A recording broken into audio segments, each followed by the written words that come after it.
Hey, Phoenix Circle. I just wanted to make this quick video to answer Felicia's question, which I love. That is, how do you tell when a coach's advice doesn't fit you versus when you're reluctant or if you're looking at those things they pointed out? This is a great question and one that I've had a lot of experience with because when I first started hiring coaches, I kind of just wanted somebody to tell me the answers. And when that happened, I would just take whatever they said at face value, like, oh, this must be the thing, this must be the thing. And then when it wasn't the thing or it didn't work in the way I thought it was going to work, it's a very interesting experience. So this is something I've honed over years. And it's an interesting question because at least, my philosophy on coaching is that while I can give some advice and some suggestions, it's really not about what I think. It's about what you know to be true for yourself.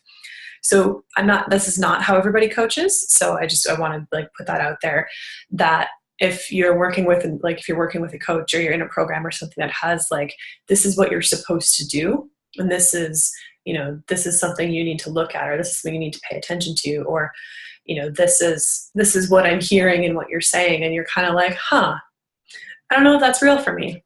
I don't know if that's true. Ask yourself, first ask yourself, truth, is this real for me? Or is this true for me?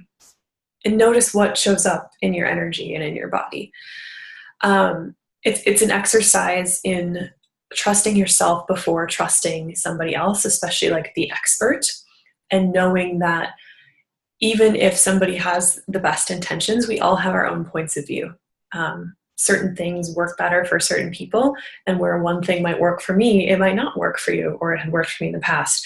Or I might see something, and I'm just speaking from my perspective, I can't say for other coaches, but as a coach, I might hear something that you say, and it triggers something in me of oh, I've had that experience, and this is why I had it. So if there isn't that sense of if there isn't that pause of awareness in the coach, it might immediately be assumed that this is also what you're experiencing. And that's it's a nuanced thing, and it's not something I'm perfect at either. It's something I practice a lot, but to pay attention to that and to really notice, here's the thing, is give yourself some credit, because you know if you're resisting, if you're avoiding, if you're in fear. And you also know if something isn't actually true for you. So one, can you trust yourself and your awareness to know? And two, pay attention. What are some of your signs of resistance or your signs of reluctance? What are the things that show up in your space, in your body and your being, when you are in resistance? For me, it's tension, tension in my neck, my shoulders.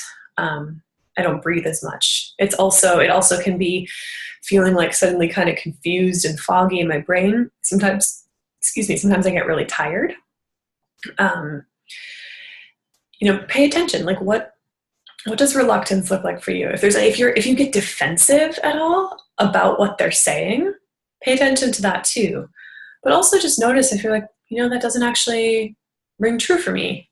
Oh, maybe I've never thought about that before, but actually that's not what my experience is, or that's not what I'm actually seeking or looking for. And you can look at it, pay attention. And here's the thing too. It might be that you're in resistance or in reluctance or in fear. And you might just not be ready to look at those things, and that's okay. So if they come back around and new perspective shows up months or years later, that's okay too. But notice what's true for you in this moment. And if something doesn't feel true, if it's your awareness says this is not my experience, own that. Say it. This isn't actually true for me. That's not really what I'm experiencing. And I would encourage you to do that with anybody you're working with, especially with me. I welcome that. I love that, because it's a great way for me to look at, oh, where was I making assumptions, and where do I have points of view about this? And it all comes down to your own authority. Can you trust your authority above everybody else's? Can you listen and hear, what's being said to you? And can you trust that you'll know? And can you practice? Practice playing with your knowing.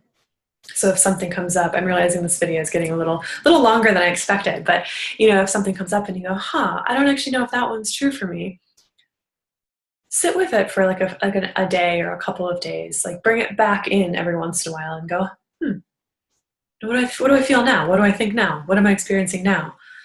Is there some truth there? Is this not my experience?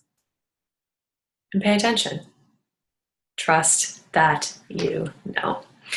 So I hope that helps. Let me know if you have additional questions or follow-up. And yeah, you've got it. You totally got it.